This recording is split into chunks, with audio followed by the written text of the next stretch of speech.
Փարիզը դեռևս չի սկսել աշխատանքները Ֆրանսիայի նախագահ Էմանուել Մակրոնի եւ Ռուսաստանի առաջնորդ Վլադիմիր Պուտինի միջև շփումների համար, սակայն դրանք ապագայում չեն կարող բացառվել։ 10-ին հայտնել է ֆրանսիական դիվանագիտական աղբյուրը։ Առայժմ այս մակարդակով որևէ կոնկրետ զրույց նախատեսված չէ, չնայած ոչինչ չի բացառվում, ասել է աղբյուրը։ Հավելել, Փարիզը պատրաստ է Մոսկվայի հետ երկխոսության երկկողմ կամ բազմակողմ դիվանագիտական ուղիներով։ Թուրքիայի արտաքին գործերի նախարար Հական Ֆիդանը 24 ժամվա ընթացքում երկու հեռախոսազրույց է ունեցել իր իրանցի գործընկեր Աբբաս Արաղչիի հետ։ NTV-ի տվյալներով Հական Ֆիդանը ընդգծել է առկա լարվածությունը թույլատնելու համար բանակցությունների անհրաժեշտությունը։ Թուրքական լրատվամիջոցները հղում անելով դիվանագիտական աղբյուրներին նշում են, որ Թուրքիան բանակցություններ է վարում ոչ միայն իրանցի, այլև ամերիկացի պաշտոնյաների հետ։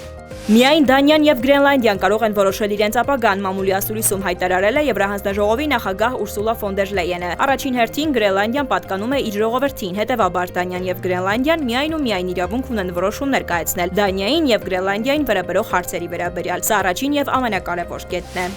Ուկրաինայի նոր պաշտպանության նախարար է նշանակվել։ Քվեարկությունից հետո Միխայիլ Ֆեդորովը հաստատվել է որպես Ուկրաինայի պաշտպանության նախարար։